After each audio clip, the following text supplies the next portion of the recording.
మీరు చూస్తున్నారు FIR news. తాజా వార్తలు, కీలక అప్డేట్స్ కోసం మా ఛానల్ను సబ్స్క్రైబ్ చేయండి. మీడియా మిత్రులకు నమస్కారం. ఈరోజు ఫస్ట్ వార్డు ఎస్ఆర్ మీద ప్రెస్ మీటింగ్ పెట్టినాము. ఎందుకంటే దీన్ని పెట్టే కారణం ఎందుకంటే ఈరోజు నెల నుంచి ఇక్కడ బిఎల్ఓలుగా ఆల్ పార్టీస్గా మేము ఇంటింటి తిరిగి ప్రతి ఇంటికి తిరిగి ఓటు ఉందా లేదా వీళ్ళకి, ఓటు లేకపోతే ఏరే గేర్లో ఉంటే ఓటు అక్కడ సిట్టింగ్ చేసుకోండి, డెత్ అంటే డెత్ తీసేసినాము, డబల్ ఓట్లు తీసేసినాము. ఇది తీయడం కారణం వల్ల చాలా మేలు అవుతుంది. మా ఓటర్స్ ఉండేది ఇక్కడ 4 బూతులు, 115, 116, 117, 114 4 బూతులు మాకు ఉండేది. ఓటర్స్ ఉండేది ఇక్కడ ఫస్ట్ వల్ల 4300 ఓటర్స్ ఉన్నాయి. ఎందుకంటే దాంట్లో పర్సెంటేజ్ పెరిగే కారణం ఎందుకంటే ఇప్పుడు మనం ఇంక్వైరీ చేస్తుంటే మాకే వండర్ అయింది. 900 ఓట్లు ఇవి ఉన్నాయి. డెత్ ఒక 200 చిల్ల డెత్ ఉన్నాయి, డబల్ ఓట్లు ఒక 200 ఉన్నాయి. వీటి నుంచి ట్రాన్స్ఫర్ అయిన వాళ్ళు కొంతమంది ఉన్నారు సిట్టింగ్, కొంతమంది బొంబాయికి ఉన్న కొంతమంది మా ప్రజలు బొంబాయి లాగానే ఉన్నారు. వాళ్ళని అడిగితే అక్కడే ఓటు పెట్టుకుంటామన్నా, ఇక్కడ వద్దు మాకు అక్కడ ఉన్నామని వాళ్ళు, అక్కడ మహారాష్ట్ర కాబట్టి వాళ్ళకి ప్రూఫ్ ఉండాలనే ఉద్దేశంతో అక్కడ పెట్టుకుంటామని చాలా మంది చెప్పారు. ఇక్కడ మేము సచివాలయం సిబ్బందితో బిఏలతో మా అంతా అంత కలిసి తిరిగాము. తిరిగిన కాలం వల్ల ఎందుకంటే ఎంఆర్ఓ ఆర్డీఓ కానీ ఈ కమిషనర్ కానీ ఏమంటారంటే 10% 15% తీయాలని చెప్తున్నాడు. ఎందుకు తీయాలా 50%, 10%? ఎందుకు దీన్ని ఇట్లా చెప్తున్నారు? మేము ఇంత తిప్పులు పడి మేము వేస్ట్ కదా వాడు వేజ్గా. 42 వాళ్ళు ప్రతి ఒక్కరు ఇది కనిపించండి. మాదొక్క వాడనే కాదు, వాళ్ళు ఎన్ని తీసినారు ఎన్ని పెట్టినారు మనం తిరిగింది ఇంకోటి చేసుకోండి. మీరు సచివాలయంలో అడిగి పల్లెటూళ్ళు కానీ పల్లెలు కానీ ఆదూరు మున్సిపాలిటీ 42 వాళ్ళలో కానీ ప్రతి ఒక్కరు మీరు ఎవరైతే తిరిగి ఉంటారో ఈ ఓటు అనేది చాలా ముఖ్యమైనది. మేము మైక్ పట్టుకొని చెప్పాం మా ఏరంతా అవి లేకపోతే ఫారెల్ లేకపోతే ఓటువి ఇట్లా టైం అయిపోతుంది, ప్రతి ఒక్కరు వచ్చి మీరు ఓటు ఇవ్వండి, మరి ఓటు అని అక్కడి చాలా ముఖ్యమైనది అని ప్రతి ఒక్కరు మేము వైఎస్ఆర్, టీడీపీ, బీజేపీ, జనసేన అందరు తిరిగాం. ఎందుకు ఈరోజు మనం ప్రెస్ మీట్ పెట్టామంటే ఇంక FIR పెట్టింది ఎందుకు, SAR పెట్టింది ఎందుకు, ఇంక మనం తీసిందంటే ప్రయోజనం దీంట్లో. మీకేమైనా జీవో వచ్చింది పైనుంచి ఆడియో మేడం గారు కానీ కమిషనర్ కానీ కానీ ఇన్నే పెట్టాలని ఇన్నే తీయాలని ఏమైనా జీవో వచ్చింది చెప్పండి. ఇంకా అట్లయితే మామేం అవసరం మీ అంటే తిరిగేదాన్ని మా పని పార్టీస్ పెట్టి నెలల కొద్దీ మా నాయకులు ఉంటారు. మా నాయకులు ఏం తిరగలేదని మాకు ఫోన్లు చేస్తారు, అక్కడ నాయకులు కానీ ఇక్కడ నాయకులు కానీ.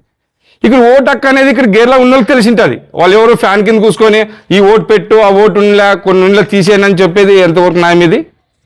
ఈ గేర్లు అనేది మాకు తెలిసి ఉంటుంది. ఎవరున్నారు, ఎవరు చచ్చిపోయినారో, ఎవరు బతుకున్నారో, ఎవరు బాడుకు వచ్చి ఏ రేంజ్లో పోయినారో అనేది మాకు తెలిసి ఉంటుంది తప్ప మీకు తెలియదు ఆఫీసర్లకి. మీరు ఒకవేళ ఫేక్ ఉంటే మీరు రండి, మా ఇంటి రండి, మీకు చూపిస్తాం. ఇప్పుడు పెద్ద ఆఫీసర్లు సన్న ఆఫీసర్లకు ఇబ్బంది పెట్టినప్పుడు వాళ్ళు ఏం చేస్తారు? ఏమో లాభం మాకు వచ్చిందని కొన్ని తీస్తాం పోయిస్తారు వాళ్ళు అంతే. తర్వాత మాకు ఎక్కడి నుంచి తెలుస్తుంది? మాతో సంతకాలు పెట్టుకున్నప్పుడు 300 చిల్లరు 197, 292 తీసామని చెప్పారు. ఇప్పుడు చూసే తక్కువ కనబడుతున్నాయి దాంట్లో. మాకు ఎంతవరకు న్యాయం ఇది? మరి ఎక్కడో చెప్తుంటారు వీళ్ళు ఇప్పుడు 100% చేయాలా, 90% చేయాలా, ప్రతి ఒక్కరు తిరగాల, ఇంటింటి తిరిగి చేయాలని చెప్తారు. ఎంతవరకు న్యాయం ఇది? ఇప్పుడు రాష్ట్రం అంతా ఢిల్లీ నుంచి ఇక్కడ వరకు జరుగుతుంది, ఆల్ ఇండియాలో జరుగుతుంది ఓటు అనేది. ప్రతి ఒక్కరు తీసుకునే ఉద్దేశం ఉంటుంది కదా. ఇప్పుడు అక్కడ వీటి నుంచే ఎవరు పోయింటారు అనుకో, ఆయన ఓటు అక్కడ పెట్టుకుంటాడు సొంతంగా, ఇక ఆదంలో చేయలేడు కదా. ఇప్పుడు ఇదే ఓట్లు కొన్ని హనుమాన్ నగర్ పోయినా, కొన్ని కలబాయి పోయినా మా వాళ్ళవి, అక్కడ పోయి మా వాళ్ళు వేస్తారా? వేయలేరు కదా. ఈ అవకాశం వచ్చింది, ప్రతి ఒక్కరు ఉపయోగించుకున్నారని ప్రతి ఒక్కరు చెప్పాము. ప్రెస్ మీటింగ్ ప్రతి నాయకులు చెప్పారు, అందరూ చెప్పారు. మామూలుగా దానికి సహకరించి ప్రతి ఒక్కరు మేము అనుకూలంగా ఆల్ పార్టీస్ కలుపుకొని పోయి బీదలతో కూసుకొని ఎవరైతే వేసింటారో మా పార్టీ తరఫించి వాళ్ళు కూసిపెట్టుకొని మనం సంతకాలు తీసుకొని వాళ్ళ ఇండ్లకి ఇచ్చి ఇంత కష్టపడాం. మాకు ప్రేజ్ మేము దీంట్లో చేసి ఏదో అవకాశం 20 ఏళ్ళ నుంచి ఉంది మా ఓటు. ఈ వాల్మినార్లో డెత్ చూపిస్తా. మా అమ్మ మీద డబల్ ఓటు ఉంది, మా అమ్మకి 70 ఏళ్ళ వయసు. 2 ఓట్లు ఒక ఓటు తీస్తారు కదా. అది నా భార్య 2 ఓట్లు ఉన్నాయి. ఇక్కడ ఓటు వాళ్ళ ఉంది, 9వ వాళ్ళ ఓటు ఉంది. అక్కడ 9వ వాళ్ళకి తీసేస్తా కదా. ఇక్కడ నా భార్య కాబట్టి నా ఓటు నాకు పెట్టుకుంటాను. ఇట్లా ఉంచిదే కదా తీసేది. ఎంతవరకు శుభమని విలేక నాయకులకి కానీ ఎవరు ప్రతి ఒక్కరు 42,000 నాయకులు కార్యకర్తలు ఎవరైతే తిరిగేటారు బిఏలతో మీరు ప్రతి ఒక్కరు పల్లెల్లో కానీ ప్రతి ఒక్కరు అడగండి సచివాలయం వాళ్ళని ఎన్ని తీశారు, ఎన్ని ఉన్నాయి, డెత్ ఎన్ని తీసినారు, డబుల్ ఓట్ ఎన్ని తీశారు, సిట్టింగ్ ఎన్ని తీసినారు అని అడగండి. ఎందుకంటే మేము తిరిగినాం బట్టి మాకు ఏమో అనుభవం ఉంది. కొద్దిగా 25 ఏళ్ళు చేస్తున్నాం ఇది ఎలక్షన్. ఇక్కడ మాకు రామకృష్ణ గారిని మామని ఇక్కడ ఉండే నాయకులు కొంతమంది ఇక్కడ ఏజెంట్లు కూసుకొని ఇప్పుడేం కొత్త ఇది ఒక్క ఎలక్షన్ చేయడం లేదు మేము. నా పేరు టీడీపీ వెంకటేష్, మాజీ కౌన్సిలర్ భర్త, పార్వతి భర్త వెంకటేష్. నా పేరు వైఎస్ఆర్ పార్టీ ఆర్ రామకృష్ణ.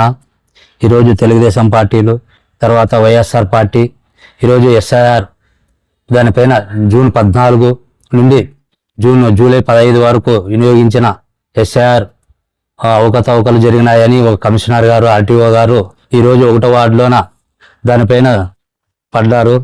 మా వార్డులో వచ్చి 4300 ఓట్లు ఉన్నాయి. దాంట్లో వచ్చి డెడ్, కొంతమంది డబల్ ఓట్లు, తర్వాత కొంతమంది గ్రామాలు ఊర్లు ఇడిచికాసి కొంతమంది పోవడం జరిగింది. దానివల్ల వెరిఫికేషన్ జరగడం వల్ల ఒక 1000 ఓట్ల వరకు తేడా వస్తున్నాయని దీనిపైన అధికారులపైన వాళ్ళు చర్య తీసుకుంటున్నారు. 2 వర్గాల పార్టీలు ఈరోజు కూటమి ప్రభుత్వం అయితే ఏమి, ఈరోజు వైఎస్ఆర్ పార్టీ అయితే ఏమి, ఇద్దరు తిరిగి వీధి తిరిగి ప్రతి ఒక్క ఓటుని గమనించి వీళ్ళకి ఓటు ఉందా లేదా అనేది వెరిఫికేషన్ చేసిన తర్వాతే బిఎల్ఓ వాళ్ళు దాన్ని పరిగణన చేసినారు. దానివల్ల ఈరోజు ఇంత తేడా ఎలా వస్తుందని అధికారులు వాళ్ళపైన పడుతున్నారు. కాబట్టి మా వార్డులోన మీరున్న వచ్చి కాసి వెరిఫికేషన్ చేయండి. మేము ఇంత కష్టపడ్డాము, మరి ఎందుకు మీరు అధికారుల మీద ఎందుకు ఇంత ఒత్తిడి తెస్తున్నారు అనేది మాకు తెలియడం లేదు. దీనిపైన మీరే వచ్చి దీన్ని ఎంక్వైరింగ్ చేసుకోవాలని కోరుచున్నాం. నా పేరు ఆర్ రామకృష్ణ, వైఎస్ఆర్ పార్టీ నాయకుడు. ఇక్కడికి వచ్చిన మీడియా మిత్రులకు నమస్కారాలు. ఈరోజు ఎస్ఐఆర్ అంటే స్పెషల్ ఇన్వెంటిస్ రివిజన్ అంటే కేంద్ర ప్రభుత్వం ఈరోజు అమలు చేసింది. ఎందుకంటే ఇండియాలో ఒక మనిషికి ఒకే ఓటు ఉండాలని ఈరోజు కేంద్ర ప్రభుత్వం మనకి చేసింది. జూన్ 15వ తేదీ మొదలుపెట్టింది, జూలై 14వ తేదీ వరకు టైం ఇచ్చింది. అంటే మేము మార్పులు చేర్పులు. ఎస్ఐఆర్ అంటే ఏమి మీనింగ్, డెత్ అయితేనేమి ఒక మన దీన్ని ఏమంటారు షిఫ్టింగ్ అయితేనేమి, మన షిఫ్టింగ్, డెత్ మరియు మైగ్రేషన్ అంటే 3 రకాలు. ఏదైనా సరే ఈ రోజు ఇక్కడ ఉండొచ్చు, వేరే ఊర్లో ఉండొచ్చు. వాళ్ళని ఇక్కడ ఓటు ఒక్క మనిషికి వచ్చి ఒకే ఓటు ఉండాల, దాన్ని ఎస్ఐఆర్ అంటాం. ఈరోజు 1వ వార్డులోన 4300 పైచలకు ఓట్లు ఉన్నాయి. 116, 117 బూతుల్లోన ఒక దాంట్లో 290, ఒక దాంట్లో 311, ఇంకొక దాంట్లో 114, 15లో 150 ఓట్లు. టోటల్గా ఒక 1000 ఓట్లు పైచలకే ఉన్నాయి. కానీ మా వాళ్ళు ఈరోజు ఆర్డీఓ మేడం అయితేనేమి, కమిషనర్ మేడం అయితేనేమి, మీరు 10% అన్నారు. 15% లాస్ట్ మీకు ఛాన్స్ లేకపోతే కానీ మన బిఎల్ఓ వాళ్ళకి పైనుంచి ప్రెజర్ వచ్చింది, మిమ్మల్ని సస్పెండ్ చేస్తాం అది ఇదని. మేము టోటల్గా వైఎస్ఆర్ అయితేనేమి, కూటమి నాయకులు అయితేనేమి, టోటల్గా 1 మంత్ ఇంటింటికి సర్వే చేసి వాళ్ళకి ఒకవేళ డూప్లికేట్ ఓట్లు ఉన్నా కూడా మేము పోయి వాళ్ళ ఇంటికి తిరిగినాము. అక్కడ అడ్రస్ ఉన్నా కూడా, ఆ పేరు ఉన్నా కూడా, అడ్రస్ పోయినా కూడా మాకు ఓట్లు కాదన్నారు. మేము అందరు కలిసి ఈరోజు ఏ ఒక్క ఓటైనా మా మీద కంప్లైంట్ ఇస్తే మేము దానికి బాధ్యతలము. అంతేగాని ఈరోజు వచ్చి ఆ అమ్మ ఆర్డీఓ మేడం అరుణాదేవి అయితేనేమి, కమిషనర్ మేడం అయితేనేమి వచ్చి మీరు 15% తీయాలంటే ఈరోజు 1000 ఓట్లు ఉన్నాయి. ఈరోజునే అక్కడి నుంచి ఏమొస్తుంది, మా నాయకుల కాడ నుంచి మీ శాతము 15% కన్నా 50% కన్నా ఓటు కాదు. పై లెవెల్ వరకు ఏమి ఇక్కడ అసంఘిక కార్యక్రమాలు, ఇదేమో ఒక రెడ్ లైట్ ఏరియా అంటే రెడ్ మార్కు అని పైనుంచి మా ఏరియా మీద ఒక కించపరిచే వ్యాఖ్యలు చేస్తున్నారు. అదే ఈరోజు 1000 ఓట్లు పోతే మా బూత్లో 85 నుంచి 90% వరకు ఓటు శాతం ఉపయోగించుకుంటారు. అలాంటప్పుడు ఆ దొంగ ఓట్లు తీసేదంటే ఏం తప్పు? మేము ఈరోజు ఈ నాయకులైతే అందరూ చాలా కష్టపడినాము. ఇక్కడ మేము ఎన్ని ఓట్లు అయితే ఉన్నాయో అన్ని ఓట్లు తీసేయాలా. కొంతమంది మేడం వాళ్ళకి, కమిషనర్కి అయితేనే, అడ్వై మేడంకి అయితేనే భయపడి ఒక దాంట్లో 300 ఓట్లు ఉన్నా కూడా 15% అంటే వాళ్ళు ఎంప్లాయీస్ కదా భయపడుతున్నారు. 300 ఓట్లు తీసేయకూడదు కూడా మేడము వాళ్ళ కమిషనర్ వచ్చి ఇక్కడ మీరు అన్నోటు తీసేయకూడదు, మీరు 15% తీసేయాలి. మాకు పైన ఏ ఆర్డర్ ఇచ్చినారు ఎవరన్నా? మేము ఇక్కడ కష్టపరిచి 30 years నుంచి ఇక్కడ ఏ ఓటు తీసేయలేదు. 3 years బ్యాక్ కింద కూడా మేము కూటమి నాయకులు అయితే వైఎస్ఆర్ నాయకులు ఇంటింటికి పోయి డెత్ సర్టిఫికేట్తో సహా పంచనామా అన్నీ తీసేసినాము. అప్పుడు తీసేయలేదు, 30 years నుంచి తీసేయలేదు. ఈరోజు ఏదో ఎస్ఐఆర్ పుణ్యమో వచ్చింది, కేంద్ర ప్రభుత్వం ఇచ్చింది, దాన్ని దృష్టిలో పెట్టుకొని మేమేమో ఓటు తీసేస్తున్నాము. తీసేస్తే మాకే మంచిది కదా. ఏ ఓటు ఉందో ఏ ఇంట్లో ఏ ఓటు ఉందో మాకు తెలిసిపోతుంది. ఎక్కడున్న ఓట్లు అసలు దాంట్లో ఒక్కొక్క మనిషికి 3 ఓట్లు ఉన్నాయి. ఈరోజు నీ ఫిగర్ ఉంటుంది, ఇంకొక దాంట్లో ఫిగర్ ఉండదు, నీ పేరు ఉంటుంది కానీ వాళ్ళ నాన్న పేరు లేదు. అట్లా ఫేక్ ఓట్లు చాలా మట్టుగా దగ్గర 1000 ఓట్లు అబవ్ ఉన్నాయి. ఇప్పుడు దాన్ని కూడా 900 ఓట్లు అంటే ఒక దాంట్లో 311, 290, 150 అయినా టోటల్గా ఎంత అవుతుంది? 900 అవుతుంది. ఇంకా 300 తీసేది ఉంటాయి. కానీ వీళ్ళకి భయపడి దాన్ని తీయలేకున్నట్లున్నారు. ఏమైనా సరే మేమంతా కష్టపడినాము, ఏదంటే మేము బాధ్యతలు మేము చేసినాము. ఆడు బిఎల్ఓ కూడా ఏమంటున్నాడు, ఏమైనా వస్తే మేము మా మీద రియాక్షన్, ఏమైనా జరిగితే మేము దానికి బాధ్యత. వాళ్ళు ఆ రోజు రాఘవ సార్ అయితేనేమి, లింగన్న సార్ అయితే, మంజుల అయితే, వీరే సార్ అయితేనేమి వాళ్ళు పర్ఫెక్ట్ పని చేసినారు కాబట్టి వాళ్ళకి భయం లేదు. మేము చేసేది ఏంటంటే వాళ్ళ వచ్చి మా ఊట వార్డు వాల్మీకి ఫస్ట్ వాళ్ళలోన వాళ్ళు ఇట్లా చేస్తే ఇంక వాళ్ళే వచ్చి తీసుకోమన్నాం. మేము ఎందుకు బిఎల్ఏలో ఈరోజు మేము చెప్పొచ్చు, ఎక్కడైతే సార్ ఆ 300 ఓట్లు అన్నా 100 ఓట్లు ఏంటి సార్, 200 ఓట్లు ఎట్లా ఇడొచ్చాను. కానీ మేము అట్లా చేయలేము, పర్ఫెక్ట్ పని చేసినాము. దాన్ని వాళ్ళు దృష్టిలో పట్టుకొని చేయాలి. కానీ అన్ని వార్డు ఇచ్చిపోతే మా వార్డులోనే పడుతున్నారు వీళ్ళు. కొన్ని వార్డులో తీసినారో తీయలేదు, అక్కడ తీయలేదు చాలా వార్డులో, మా వార్డులో తీసినారు. అందుకని మా మీద వచ్చి ఖర్చు సాధించలేదు. బిఎల్ వెళ్తే ఈరోజు సస్పెండ్ చేస్తాం, అది చేస్తామన్నట్టు వాళ్ళ ఆఫీసర్ని మేము వాళ్ళు చేసింది. ఇప్పుడు ఇద్దరు కలిసి కట్టి మేము సంతకాలు పెట్టినాము. అలాంటప్పుడు వాళ్ళకేమి ఈరోజు వస్తారు పోతారు.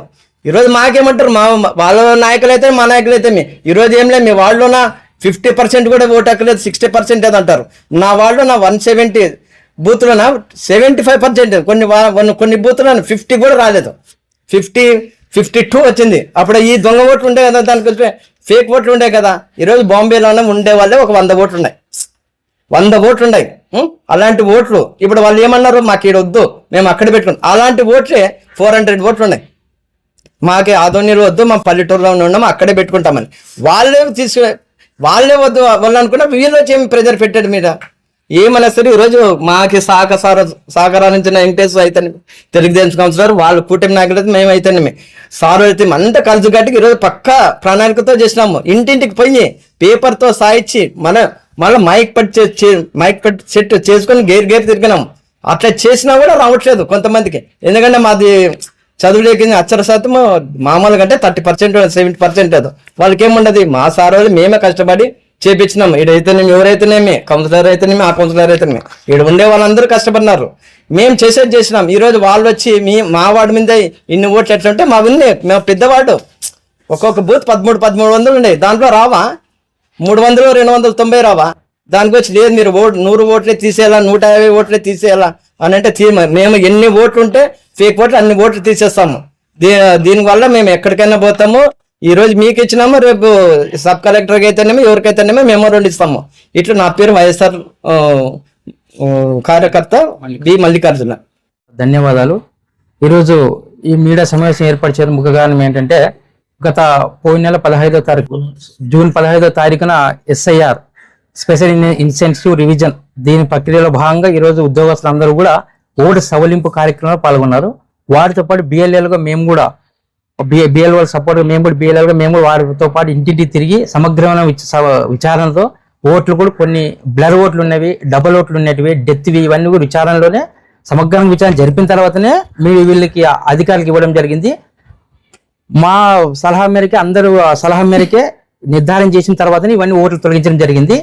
ఇందులో భాగంగా ఏమైందంటే ఈరోజు 4 బూతులు కలిపి 4300 పేజీలు ఓట్లు మా వార్డులో ఉన్నాయి. వీటిలో పక్కన ఉన్నట్టు మాది రెవెన్యూ వార్డు 4th వస్తుంది, పక్కన ఉన్నటువంటి ఇంకో వార్డు రెవెన్యూ వార్డు 1 వస్తుంది. ఇక్కడ పొరపాట్లు ఏం జరిగినాయంటే 1వ వార్డు పక్కన ఉన్నటువంటి రెవెన్యూ వార్డు 1వ వార్డు ఓట్లని ఇక్కడికి వస్తే మా 1వ వార్డు మున్సిపల్ వార్డులో ఉన్నటువంటి 1వ వార్డుకి చాలా ఓట్లు మా దాంట్లో చేర్పించడం జరిగింది. దాని తర్వాత అక్కడ కూడా ఓట్లు లేవని వాళ్ళు కూడా కొత్త ఓట్లు చేయించుకోవడం, ఆ విధంగా డబుల్ ఓట్లు చాలా ఉన్నాయి మా వార్డులోన.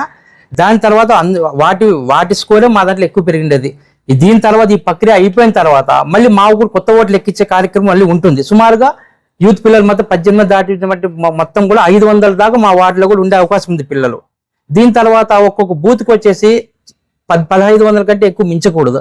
ఈ రకంగా పెంచుకుంటూ పోతే బూత్ కూడా అడిషనల్గా పెరిగే అవకాశం కూడా ఉంటుంది. కాబట్టి వీటిని ఎంతసేపు దొంగ ఓట్లని కాదు, బ్లర్ ఓట్లు కానీ, డెత్ కానీ, మందడి డబుల్ ఓట్లు ఏవైతే వీటిని సమగ్రంగా తీసినప్పుడే మన వాడు కూడా రియల్ గా ఓటు శాతం అనేది మనకు కూడా తెలుస్తుంది. ఎందుకంటే ఎప్పుడు చూసినా ఓటు శాతం 60-55 కంటే ఎక్కువ శాతం పెరిగేది. ఎందుకు పెరగడం లేదంటే కొన్ని సంబంధించిన లేని ఓటు చాలా ఉన్నాయి కాబట్టి ఇక్కడ ఓటు శాతం పెంచడం లేదు. అది వీళ్ళకి నెగిటివ్ గా ఏం థింక్ వస్తా ఉందంటే ఈ ఏరియాలోన ఓటు శాతం పెరగడం లేదు. ఇక్కడ వాళ్ళు ఒక ఇన్సెంటివ్ తీసుకున్నారు అనమాట, రెడ్ మార్క్ లిస్ట్. అంటే ఇక్కడ ఏదైనా గొడవలు పడే ఉద్దేశాలు కానీ గొడవలు ఇటువంటి ఇక్కడ ఉంటారనే ఉద్దేశంతో వాళ్ళు ఇదే మైండ్ సెట్ అని మా దగ్గర సపరేట్ గా ఎలక్షన్ టైంలోనే ఇక్కడ మీటింగ్ కూడా ఏర్పాటు చేస్తారు కలెక్టర్ ద్వారా వచ్చి కూడా. ఇక్కడ అటువంటివి నేను చూడంగా సుమారుగా ఒక 25 సంవత్సరాలు మేము ఎలక్షన్ లో పాల్గొంటా ఉన్నాము. ఏనాడు కూడా వాటిలో కూడా తల్లి పిల్లలకు మాత్రం కానీ ఓటు కార్యక్రమం ముగించుకుంటాము. అటువంటి సంఘటనలు జరగవు, జరగలేవు, ఇప్పటివరకు అటువంటి జరగలేదు కూడా. కాబట్టి మేము ఏదైతే సమగ్రంగా విచారించి అన్ని ఇచ్చామో వాటిని అదే విధంగా తొలగిస్తే భవిష్యత్తులో కొత్త ఓట్లు పెంచుకొని కూడా అందరికీ కూడా అవకాశం ఇచ్చినటువంటి ఉద్దేశంతో ఈరోజు ఈ కార్యక్రమం ఏర్పాటు చేసి అధికారులకి విషయం తెలపాలనే ఉద్దేశంతో పార్టీకి సంబంధించిన కూటమి పార్టీ వాళ్ళు, వైసీపీ పార్టీ వాళ్ళు అందరూ కలిసికట్టుగా ఈ విషయాన్ని తెలపడానికి మీడియా సమావేశం ఏర్పాటు జరిపించి మీ ద్వారా ఈ విషయం అధికారులు తెలిస్తే ఆ విధంగా ముందుకు పోతారని తెలియజేసుకుంటాను. నా పేరు ఆర్వి సుధాకర్, ఎక్స్ కౌన్సిలర్.